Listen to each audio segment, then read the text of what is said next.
fantastic. So the talk is titled Why Beauty Matters, subtitled A Christian Approach. So we're going to be looking at this from, of course, a Christian perspective. And as we talk about beauty, we're talking about that which relates to the first article, the article of creation. Now, this is an element of our theology that we generally don't really talk about very much. I mean, can you remember the last, sermon or talk that you heard on, like, the beauty of God? Probably not that often, right? It's probably not something that comes up as much as it probably should. And I think there are some reasons for that culturally. So we're going to talk about why culturally things have shifted. All right. So I don't have a ton of slides here, but I do have some things I want to show you. I know you probably can't see that too well, but this is a very, very beautiful art piece of someone's messy bed. So if you haven't seen this before, this is an art piece. It actually is from an artist named Tracey Emin called My Bed in 1998. In 1999, this was entered into a very prestigious art award competition, and it was, which is called the Turner Prize. It's a British award for like the primary contemporary artist or artistic piece of that year. And Emin, she did not win, but she was a finalist. So she got very close. So, I want to think about this and ask, why is it that an art piece that is a messy bed, I mean, she basically said, this is her bed. This was how messy her bed is. There's alcohol, empty bottles all over the place and all sorts of other things. And clearly is a mess. And she was living like a mess, and she wanted to display them. And so she decided that her bed by itself could be an art piece. And it sold for quite a bit of money as well. And it's changed hands a few times. I don't know where you would put such a thing, but okay. Well, I want to go to the next work of art to look at another piece of contemporary art. Now, this is an artist named Martin Creed. Now, Martin Creed is he actually won the Turner Prize one year, not for this work, for another one. And if you look at a number of Martin Creed's works, I think he's a good example of kind of where a lot of contemporary art has gone. And this example of his work is called work number 701. And as you can see here, it's just a series of differently sized nails. And if you look at the rest of Martin Creed's works, they're all pretty similar to this. The one that I was initially going to show, I realized I probably did want to show what people were eating. But he has videos of multiple people vomiting. That was an art piece. I spared you that because I'm going to go eat food or something. But the art piece that he won the Turner Prize for, it was called The Lights Going On and Off, which was a light switch being flicked on and off in an empty room. And that was the art piece. Now, yes, of course, when you look at these art pieces and you listen to these artists, they have all sorts of ways of explaining why they think these things are art, and there is a reason behind why they present the things that they do. But I want to look at the reason why that is, and I think that has to do with the question of beauty and what we think about beauty. Why is it that in contemporary art, something like this can be seen as an art piece? What exactly shifted? Why has that changed? If you look at something like the paintings of the Renaissance, say. We don't have to look that far back, but clearly there has been a shift. I think we have to see that obviously people thought things were beautiful in the past that people don't think, at least in certain positions, institutions, are beautiful anymore. So why is that the case? So I want to talk a little bit about then why was that this notion of beauty has disappeared. Because I'm making the arguments that beauty has really disappeared from our culture. So it's not just in the theological context, though we're certainly going to talk about the theological context, and it impacts the church and how we view worship and how our church buildings look. So it certainly has implications for the church, but we're going to talk about it also just culturally. So there are a number of shifts that happen that change the way that we view the modern world, that we have to understand to see why it is that beauty has shifted so much. We've lost this focus on beauty. And there's so much that I want to talk about, but I know that I'm limited in my time. So I'm going to try to limit this to just a few things. This is going to be a very brief summary, just so you know. So I apologize for, kind of the lack of nuance in any of this, but that's kind of necessary. So, okay, the first is this. The first thing that shifts in the modern world is that there is a loss of meaning in the external world. Okay, what do I mean by this?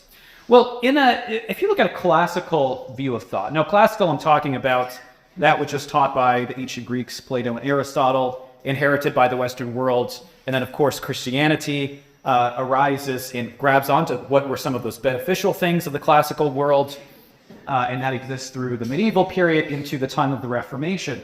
But once you get to the time of the Enlightenment, a lot of what we would think about as the classical world or basic assumptions about reality start to fall apart.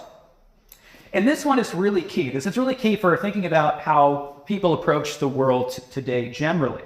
And that is the question of meaning in the world outside of me.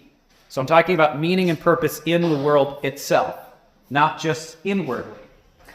And in classical thought, it is believed that there is meaning and purpose in all things that happen in the world. So think about the natural world. You can look at something like the process of photosynthesis. And you can ask something like, well, why do plants need this kind of energy? Well, they need it to transfer it to this kind of energy. They need that so that they can grow. They need to grow so they can, reproduce. And we could talk about our lives or the lives of animals or what goes on in nature in terms of meaning and purpose. What people refer to as teleology, meaning that things inherently have meaning within them. So that means that if I encounter a world that has meaning, that my mind, as I see something, I connect with the meaning that is in that thing. The world outside of me is actually knowable. The purpose in the world outside of me is actually knowable. And of course, as Christians, we recognize that this is true because God has created the world and God had purpose in all of the things that he made. Now, there starts to come a shift in the modern world with a figure known as René Descartes. You've probably heard of him, at least the famous phrase, cogito ergo sum, or I think, therefore I am. If you don't know anything about philosophy, you've probably heard that. The most famous phrase probably ever uttered by a philosopher. Well, in Descartes' view of the world, he's very influential for just shaping the way that modern people think about reality in general.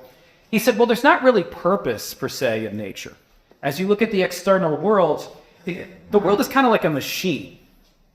And it just kind of runs, it does what it does. Now, we can maybe find meaning or create meaning, but it's not really inherent in the thing itself. It just kind of does what it does.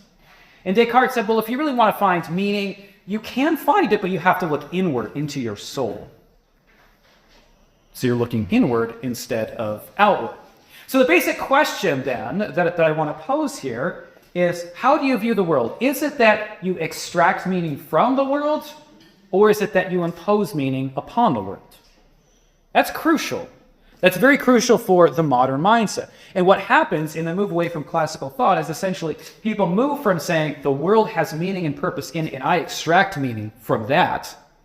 I understand who I am from that, to saying, no, I start with me, and I see the things around me, and then I get to impose meaning upon whatever it is that's around me.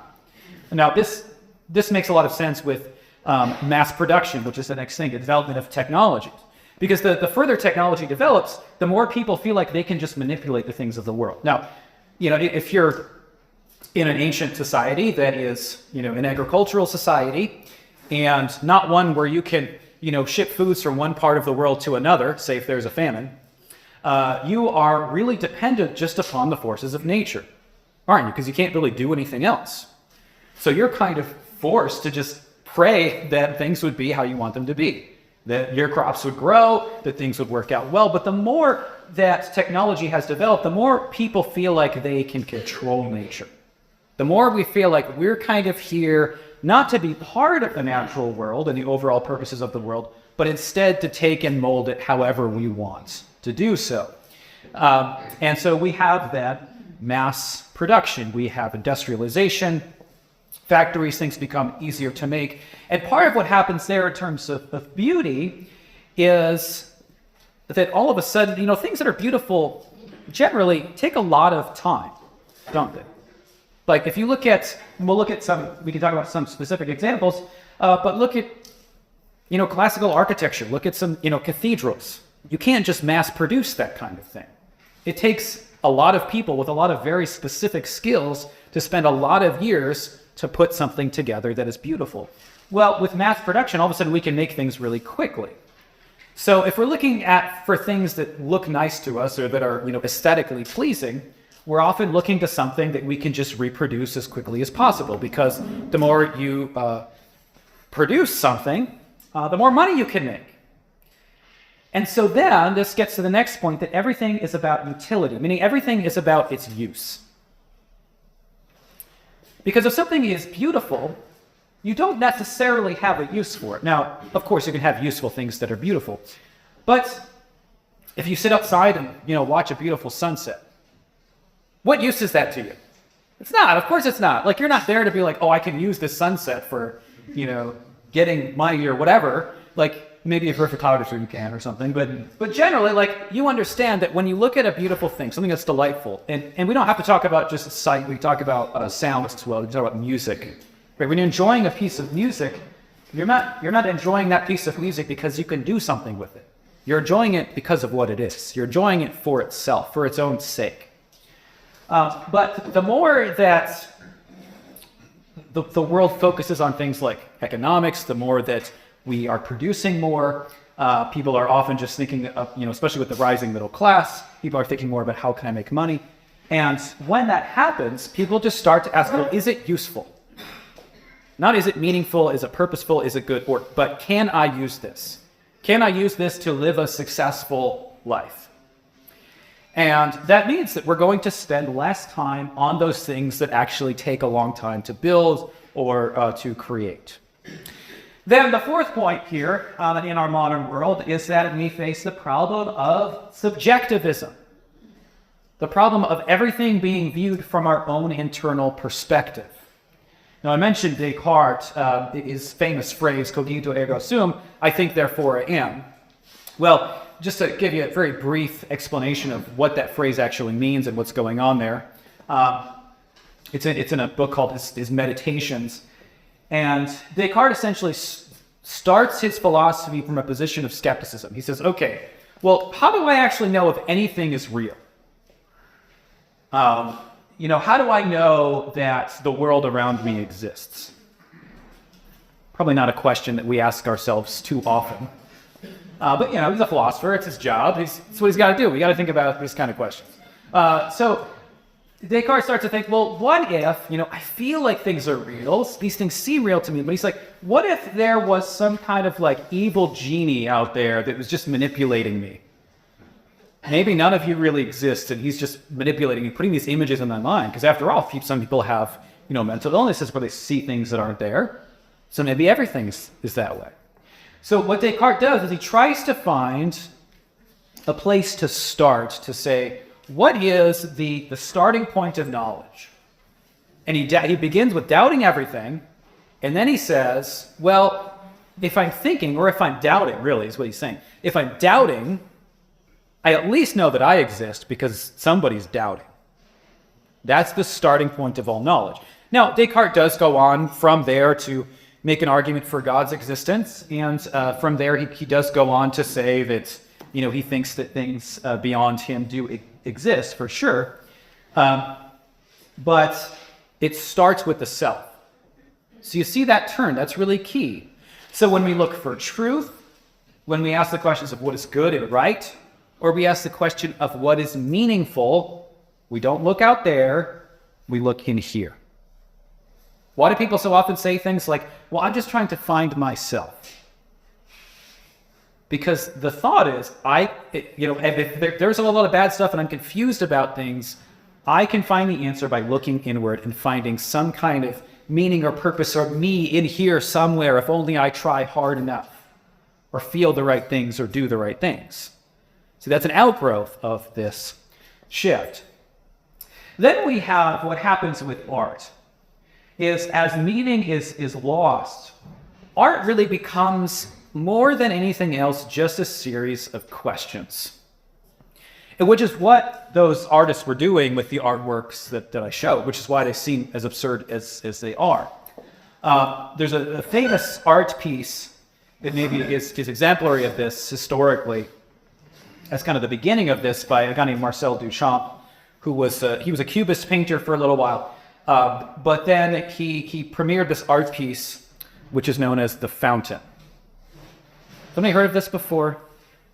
It's very famous. It is this installation was a urinal, and he signed it R. Mutt, not his name. And this is kind of a joke, and he was kind of asking the question, well, what the heck is art? You know, is it because it's in a nice gallery that makes it art? Now, clearly he was kind of joking around and doing this and trying to ask a provocative question. I don't think that he would have said that his urinal was truly a beautiful thing. But what happens from there onward is all of a sudden art becomes just the question with no answer. But it's one thing to have a question.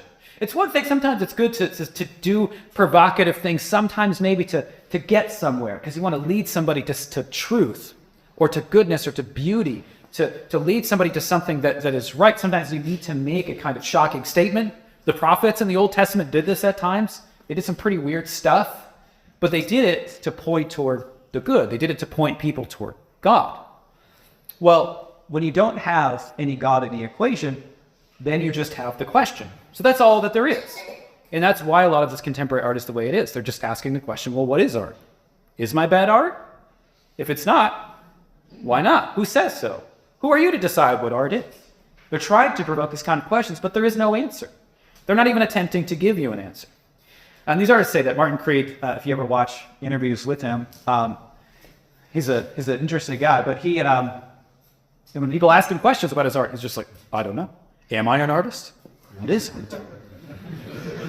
That's all you get. So the other thing that we have in our modern culture is we're just constantly stimulated, which means we're not really looking for beauty as much as we are looking for just immediate pleasure. Okay, so beauty is something that's beautiful is pleasurable. We are pleased by that which is beautiful. You know, if you see a beautiful sunset, you enjoy it. You delight in the beautiful sunset. And you could probably look at that and say, wow, I enjoy that. That is beautiful. Probably nobody in the room would say that a sunset is not beautiful. We pretty much agree on that. Now, that brings us pleasure, but it brings us a different kind of pleasure than something, we can use an example of something that's very popular, unfortunately, in our culture, and that is pornography. Well, pornography is a lot of stimulation to the point that that's all that it is. It's not good. It's certainly not beautiful. It's in fact the opposite of that. It's ugliness. But people get pleasure out of it. It's a twisted pleasure, but it's pleasure. Now, you could think of this in, not so grotesque of terms. If you think about just the nature of a lot of movies that people watch or music that they listen to, where, perhaps there's music that has like a beat that, makes you dance or makes you feel good, but there's no real thought to any of the words. There's not really much of a tune at all, but it gets you stimulated in some way, so you enjoy it. Well, that's not the same as delighting in some kind of song because it was wonderfully written and thoughtfully, put together and skillfully played. So stimulation, and that constant stimulation that we have from movies and TV and computers and smartphones has certainly not helped that. Because we got games on our phones that you play all the time, and I'm guilty of this as much as anybody else. But we've kind of replaced real pleasure and real enjoyment of something that is good with that kind of immediate pleasure of, you need the next hit of the like on Instagram or whatever. We do this all the time.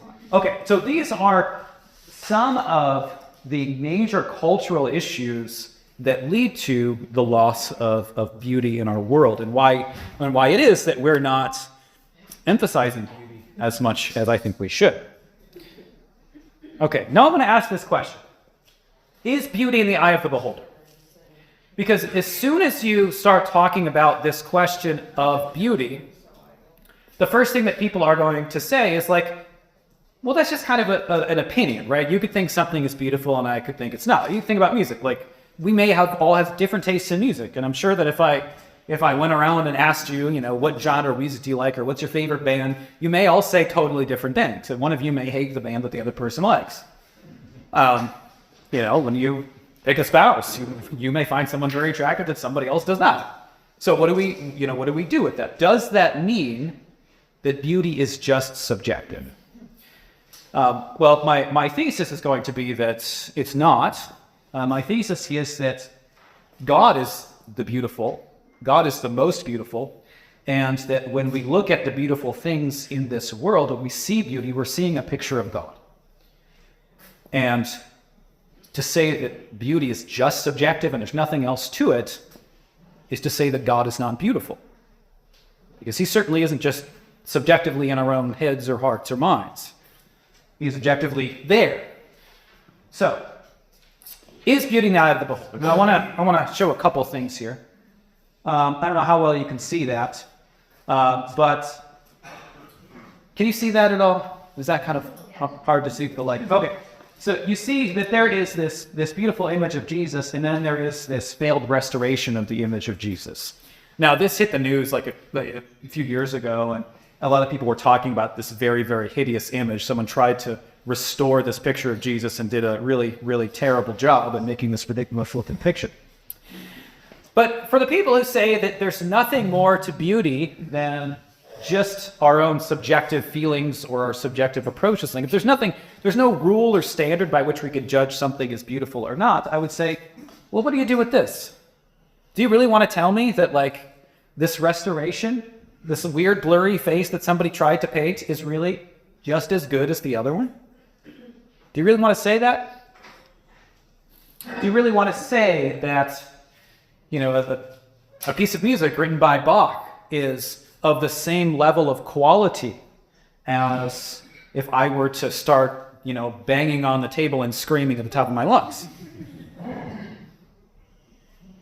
I mean, would anybody honestly say? I mean, somebody might just to try to prove their point, but you know that that's not true, right? Like, we know that some things are better than others. We know that there are things that are more attractive to us than other things are. Here's another example. People will break out. I don't know how well you can see this, but this is a... All right. I've just got a couple of these. We can turn the lights on after just a couple of these. But if you can see this is an image of a home that's covered in a lot of wood paneling. No offense to wood paneling. I know there's a lot of it at the camp, and it's a very campy kind of... so I don't mean any offense by it. But if you see a home like this, people probably think like, okay, at one time this would have been seen as like really cool, but it's pretty outdated. And people don't really think of it as that attractive anymore. So this maybe is against my point. Well, what do you do about the fact that, like, sometimes these things do change? Like, there are things that we look at and we say, like, okay, well, at one time maybe I thought that looked really good, but my house really needs an update. Okay. Valid point. We do change our ideas about things. Sometimes you could look back at, like, clothing that you wore a couple decades ago and be like, okay, yeah, I don't like that. It's like when I look at, no offense to the Gen Z people here, but when I look at, college students today and I look at their clothing, I'm like, you dress like my mom did in the 90s. It's weird. But they find it attractive. But there are shifts and changes. But I want to say there's a lot more to it than that, because look at this next image. Buckingham Palace. Is there ever a time that this has looked outdated? What do you think? Do you think this would look outdated? Do you think in 20 years you look back at this and like, oh, Buckingham Palace was so ugly back then? Probably not, right? So here's the thing. There are aspects of how we look at certain things and what we consider to be attractive. There are things that are trendy. So things change culturally. But to just stop there is really not the end of the story. Because even along with that, there are things that we would really all find beautiful. We find it beautiful because we understand that, we can talk about some of the specifics, if we will, about what makes something beautiful, but we look at the artistry, the amount of work it took to make just the intricacy, the balance that we see in the various pieces around the room. Or, let's look at another example. This is a picture of a waterfall in Ithaca, New York, where I live. A lot of people go to that part of the country to go look at the nature. There are known for being a lot of waterfalls in the area. They have like this saying, they've sure to say, Ithaca is gorgeous, because it has gorges. It's gorgeous. It's kind of corny, but it's like the thing that everybody knows about this island. Well, why is it that people go there? Why do people spend time going to, national parks? As much as you may look back at, the way that a house looked back in the 70s and say, okay, those carpets are ugly and outdated. Do you ever look at like a nice waterfall or a forest and say like, forest is so outdated? Oh, that waterfall, that was cool like back in the 80s, but those waterfalls are So as much as like there is some subjectivity in terms of what we perceive to be beautiful, there are always going to be differences among us. When it comes to natural beauty, that kind of challenges that thesis, I think. Because pretty much everybody is agreed that natural beauty is beautiful. It doesn't change depending on the person or depending upon your culture or depending on the point of life you're in or what's cool or what's not cool. This is why, for example, if you talk to an interior designer, they talk about things that are timeless versus things that are trendy and change. And one of the things that people always say is timeless is plants. You're not going to look at the plants in your home and be like, oh, those plants are ugly. I want to get rid of those. And maybe there are plants that are ugly, but generally they're going to have more of a lasting power because they're part of nature, this thing that God himself created. All right. Now, we can turn the lights back on probably at this point. What's that? Wake us up with the lights. I know, yeah. It is to wake up. That's why I can't leave the lights off. I don't want y'all to fall asleep on me. Maybe I'm boring you, but you still have to do it. Okay. Well, I want to talk about how God relates then to beauty in creation. Now this says here, creation, chaos, the Enuma Elish. Is anybody familiar with the Enuma Elish? Yes, you are. You want to come up and tell us the whole story of what happens in that? Just kidding. Yeah, it's an ancient Near Eastern creation myth. And there are a number of these ancient Near Eastern creation myths. So these are creation myths in the ancient world, around the place and time where Israel was given the creation story that's recorded in Genesis 1 and 2. So this is a picture of this fight between these two gods, Marduk and Tiamat. And in this story, these two gods are in an epic fight. Eventually, Marduk here attacks Tiamat. Tiamat's cut in half. This is like the goddess of chaos and sea. And as she's cut in half, the bottom half becomes like the ocean. The top half becomes the sky. So maybe you heard this story before. It's weird. But there are a number of these kinds of creation myths. Now, why am I talking about this? Because there's something that is really significant when we look at the difference between the biblical creation narrative and the surrounding creation myths.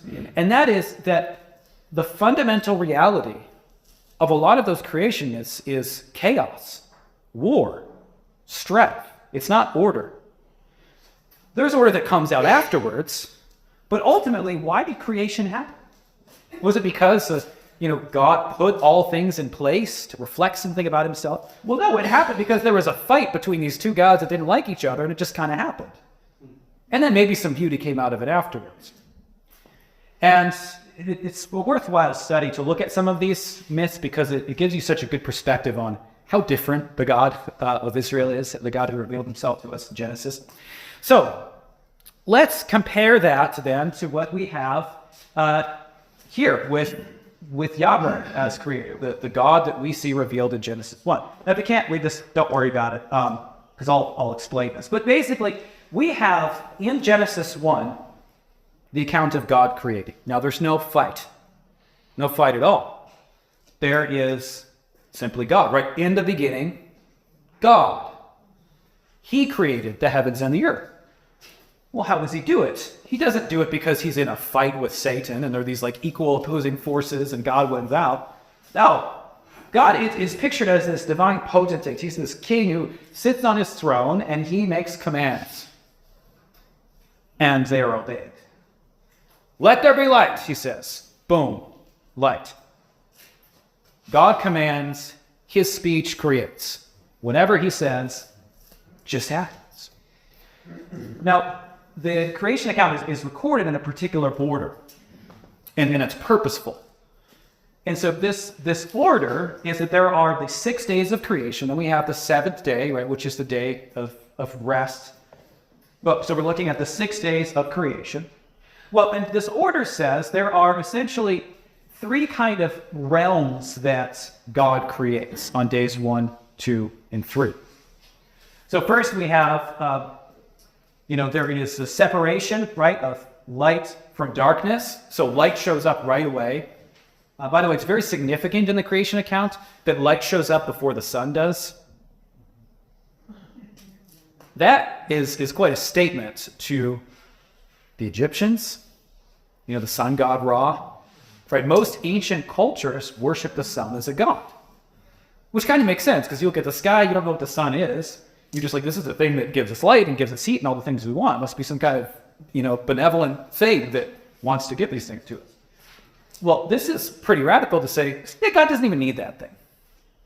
Like, it's not just the sun's not God. Like, God doesn't even need it. He could just give you light anyway. So we've got the light and the darkness, these realms, on day 1. Then on day 2, we have the separation of the waters. So we have the waters above, we're told, or what's called the firmament, and then we have the waters below. Then we have the land in day 3. And then on day 4, we see that the days, you see how they parallel each other. So we have the realms then are filled. So day 1 corresponds with day 4. So we've got light and darkness. Now, in order to kind of govern light and darkness, God places sun and moon. Sun for the day, of course, moon at night. Then, corresponding to day 2, we have day 5, where God says, all right, I created, the skies here, and I'm going to put some birds there to be the things that live in the sky. He's created the water, and he says, well, I'm going to put these creatures in the water, these fish. So you see, he makes the land, he makes the sky, he makes all of the places where these things live, and then he puts those things there. Finally, we have then the land, right? The creation of the earth coming up from the sea. And then on day 6, corresponding to that, we have the creation of animals on the land. And then we have the crowning jewel of creation, which is man. At the end of all of that, man is told to have dominion over the creation that God has made. But you see that in this order, we see that God is particular. God is an orderly God. Why is it that we can see so much beauty in creation? Because it was purposefully made. It was purposefully made with order. It was purposefully made with meaning. Meaning, like, you see the meaning that's here, right? Why are the waters there? They're given for the purpose that the fish would live and thrive in them. Why was the land made? Well, the land was made so that the animals could live and thrive on that land. And we get further into this as well as we talk about God creating according to its kind. The notion of things being made according to their kind shows that there's something purposeful about them. There are groupings, there's ordering of even the different elements of the animal kingdoms. All right. So then we have, at the very end of the creation accounts, we have man being created. It's the crowning jewel of creation. And we are told that man and woman are created in the image of God. They're created in the divine image, which is not said of anything else in the creation account or of anything else in Scripture. So, Genesis 1:28 says, God blessed them, and God said to them, be fruitful and multiply, fill the earth and subdue it, have dominion over the fish of the sea, over the birds of the air, and over every living thing that moves on the earth. So, what's going on here? We're told here that there is something, and I think this is about, man's image in God, something about how man images God, that man and woman have this kind of dominion over creation. There is a rule over creation that we have, that no other creatures have. The whales aren't given a mandate like this. But we have something distinct about us. And what does that idea of having dominion mean? Well, this is connected to what it means that we image God. Now, if the God who created us is a God of order and beauty and purpose, that means that we too are people made to image God with order and beauty and purpose. So this is really the groundwork for the arts. This is why we like to make things. I mean, we do this from the youngest ages. I watch my kids from, the time that they could use like blocks like Duplos. They were always like making these crazy designs. They'd make like these, big robot kind of guys. And, as soon as you give a kid like a pen and some paper, they'll draw all sorts of wild things. My 7-year-old loves to take trash. And I don't mean things from the trash can. I mean, like, if I open something sent from Amazon, and I, open it up and want to throw the box away, he's like, "Don't throw it away!" And he's got a plan. And he thinks through all this stuff very carefully. So we'll grab onto that and grab like the wrapping that came in it, and he'll cut things up and tape them together. And he's always got some kind of crazy idea, but he could put something together. Well, why can a kid do that? At 7 years old, why can he do such things? Because he was made to be like God. Because God created him with that creative capacity that God himself has. So we can mirror that. And from the youngest ages, that's just how we are, and that's just what we do. Now, of course, it's not true that everybody becomes a professional artist with their life. But we all have different ways of mirroring this creative work in our lives in one way or another.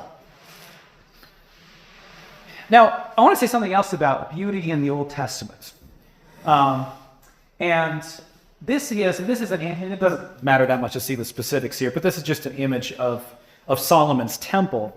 But that is, the beautiful things show up not just in Genesis 1, but throughout Scripture.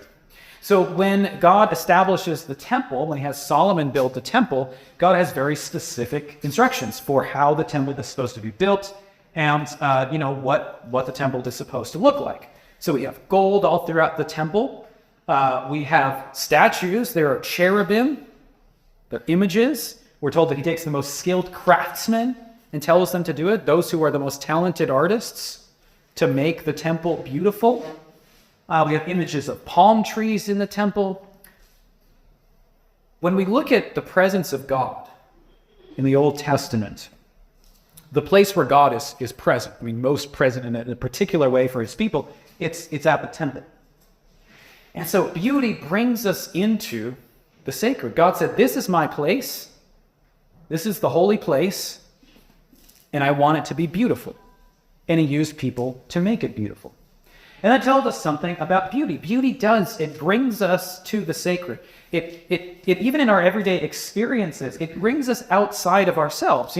Just think of if you see a beautiful painting or something that just strikes you, it does take you out of yourself, doesn't it? It takes you out of yourself to stop thinking about yourself, stop thinking about what you need to do, and all of a sudden you just look at it for what it is. It's true about music as well. When you hear a song and you just kind of get wrapped up in it, and all of a sudden it's like the things that you're worried about don't really matter because you have this song that you're hearing. That's a kind of experience that's showing something about God. Because there we encounter meaning and beauty. Because even atheists do this. You could be the most secular naturalist and think nothing exists in the world except the physical. There's no meaning, there's no purpose in anything. And those people still get emotional when they listen to certain music.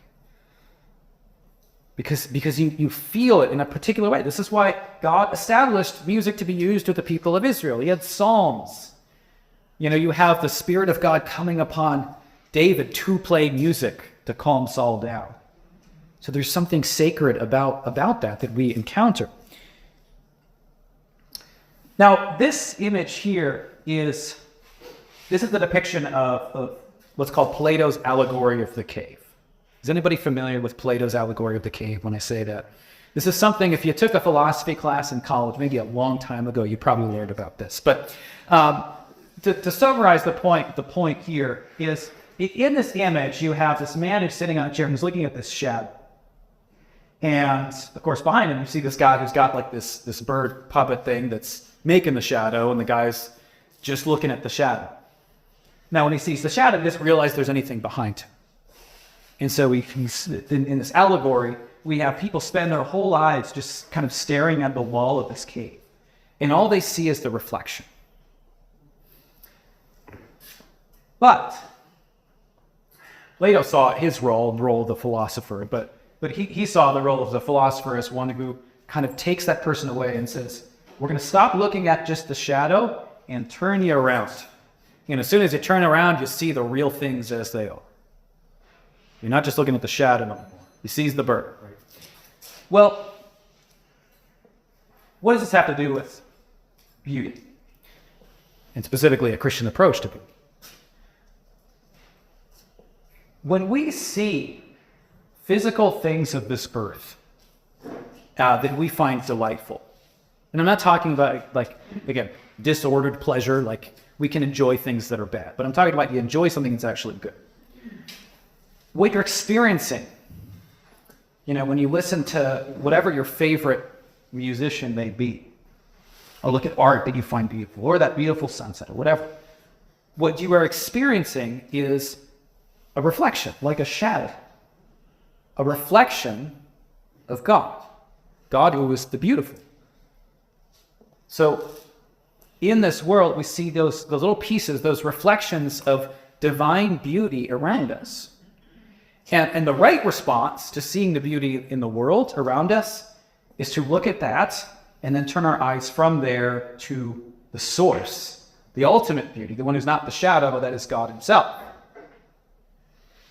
Of course, as Paul tells us in Romans 1, it's not always what we do. We tend to look at the physical things of creation and then just worship those things instead.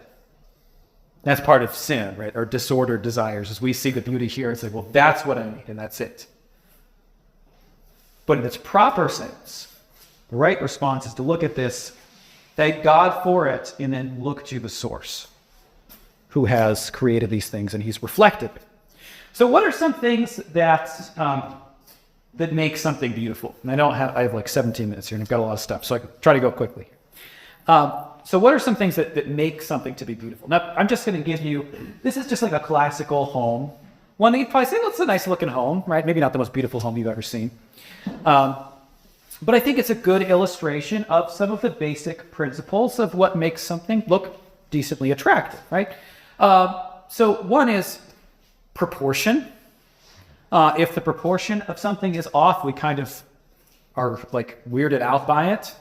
If things just don't look right, or something's a little too big, something a little too small, a little too far to the right or far to the left, we kind of look at it and say, something about that is just weird. Right? You've got this natural like tendency to be like, I don't know about that. Or if you see somebody, like if you see a really bad piece of art, oftentimes it'll be like one ear is like way bigger than the other ear. Right? You look at that and you're like, okay. What you're noticing is the proportion is off. That's why it doesn't look right. Well, then there's harmony. There's the notion that all things kind of fit together. This is true of visual art. This is true of music as well. This is true of storytelling. So a good story, all the pieces fit together. Then we have balance, which means like if you look at a lot of homes, and my wife and I purchased a home just over a year ago. We bought our first home, and we spent a lot of time looking at houses. We looked at so many.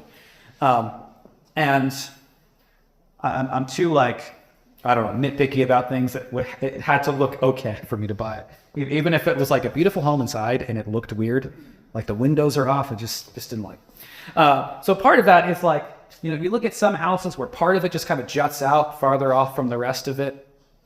Or like when you do an addition, like oftentimes additions don't look like they belong to the house.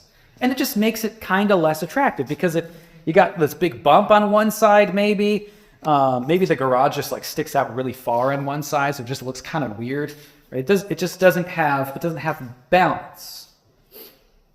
Then Aristotle in his book Poetics, where he talks about what makes a good story, he makes the point that it really is, it's when different parts of something come together and to form a unified whole is when we see it as beautiful.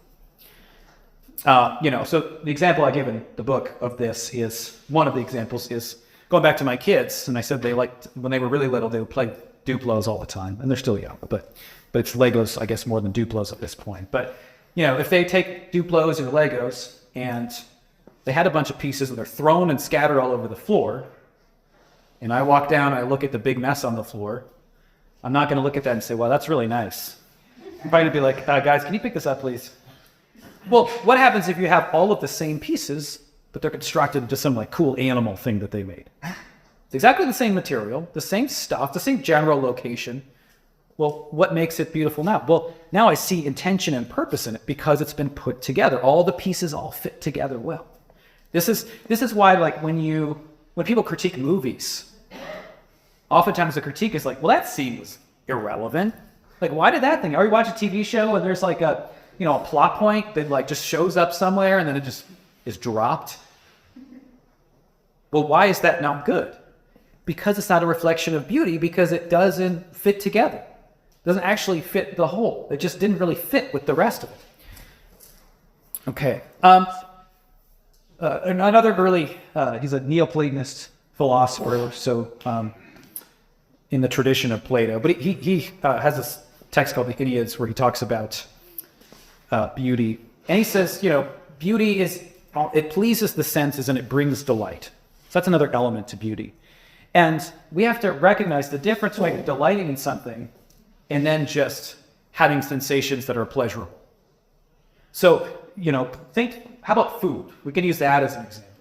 If you have a really delicious meal, something that, you go to some like really fancy restaurant and you have something that the chef prepared and it took him a long time and it's got all these expensive ingredients and there's a lot of skill in it and how all of the things come together, you can enjoy that and you can recognize, wow, that's a beautiful meal. That was took a lot of work to make that meal. And this is something that you can really delight in.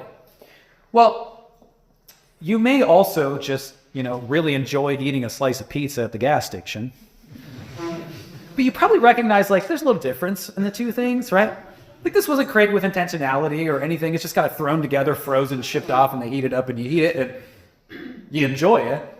But that's just kind of, it's pleasing your appetites, but it's not beautiful, right? It's not delightful in the same way. So also, that which is beautiful is that ultimately, which aligns with the good. When we're talking about the good, we're really talking about God himself. So when these philosophers, Plotinus and Aristotle and Plato, they all kind of say this. Now, they don't really understand the full identity of God. But they know that there's this connection that we're coming into contact with something greater than ourselves, something transcendent when we perceive that which is beautiful. And so that means that which is morally good is beautiful. There's a connection between the goodness and beauty. Truth is beautiful, goodness is beautiful. So true beauty comes out of goodness and truth, which is why you don't see beauty in the unmade bed full of a bunch of empty bottles of alcohol. Because, the gluttonous alcohol binge is not really a morally good thing, and it's therefore not a very beautiful thing either. And when we're talking about beauty, we can also talk about the beauty of character, something internal. Now, this is something that Plato talked about, but it's something that Scripture talks about. Peter mentions this. He tells us, don't worry about the jewelry and fine clothing, but worry about a godly character. So there's an internal beauty to a virtuous life, a life that is lived in accord with how God has created you to live. So that's a beautiful life. So there's something beautiful about living as God has called you to live. So that's internal beauty. And we know this, don't we? We talk about people having a beautiful heart all the time. And we know that there are those people that, if you think back to high school, right? They're the popular girls that are really mean to everybody, but they're really pretty.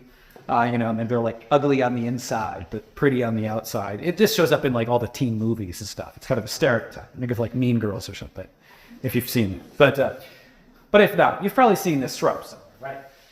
So we know that. And we see that all around us. Well, I have to talk about this because we are Lutherans after all. And that means we've got to get to the gospel. Now, I know this is all kind of first article creation stuff, and we're talking about this. And that's why the things that I've addressed are things that are noticed by non-Christians as well, because they can see those, what we call natural revelation, the general revelation. God has revealed parts of himself through creation, which is why thinkers can look at something that's beautiful and all recognize the same thing. Now, they may not recognize where that comes from or what that points to. We do. So as we're talking about this notion of virtue being beautiful,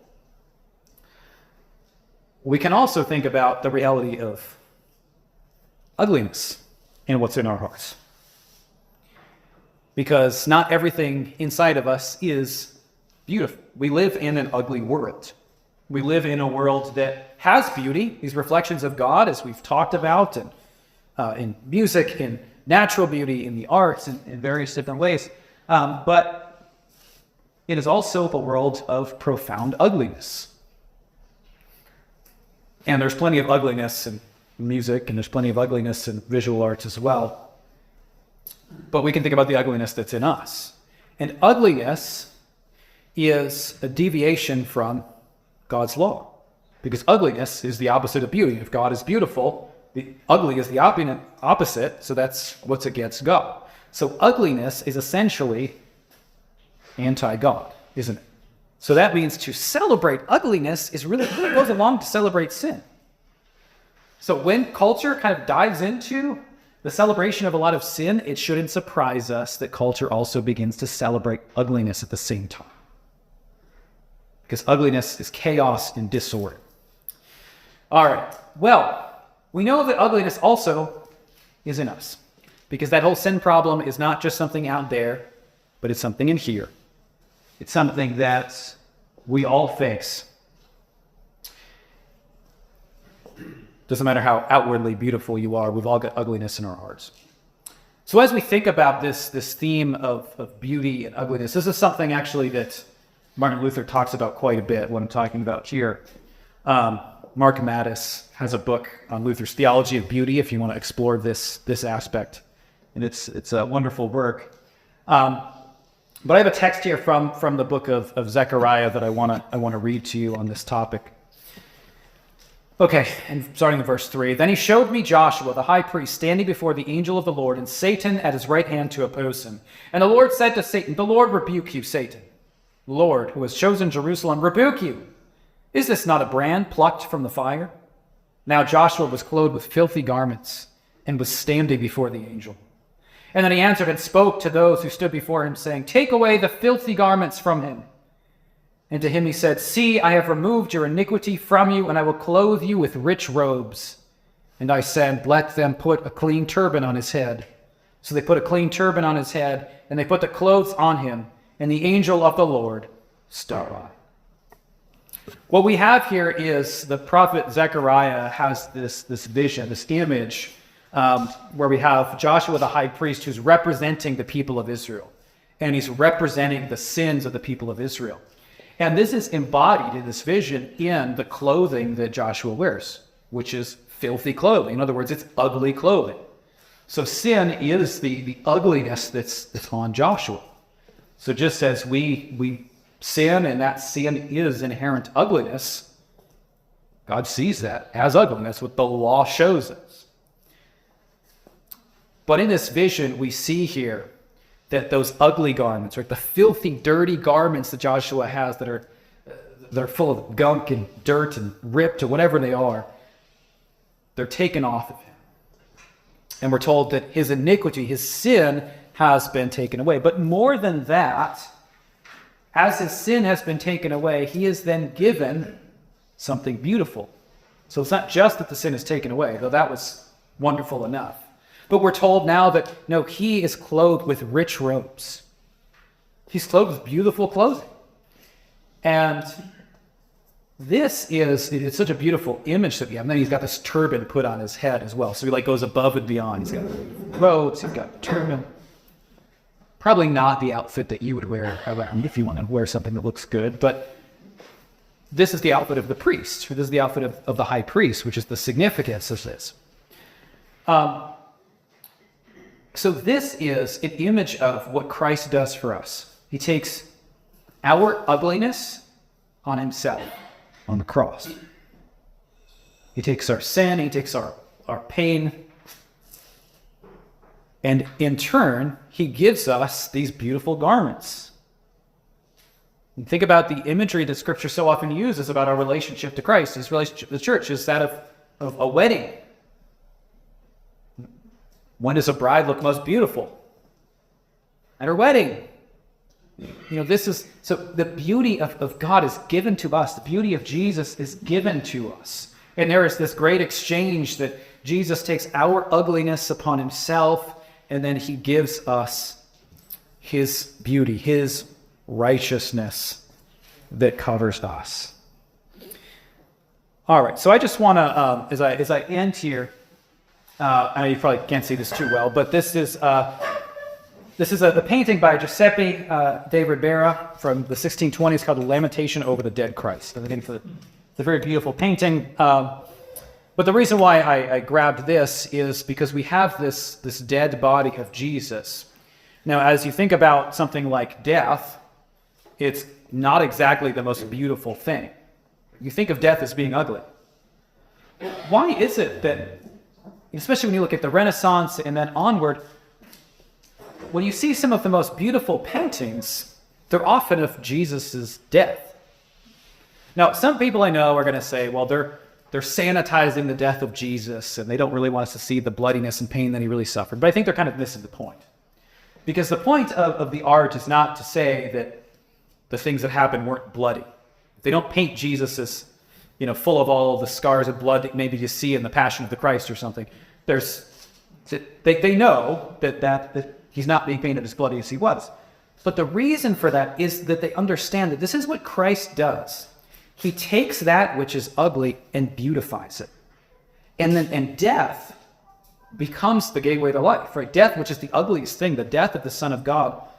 In paintings, you see this portrayed visibly, but it's a truth that's scriptural, which is that's where ultimately all beauty comes. That's where goodness comes, is the death of Jesus.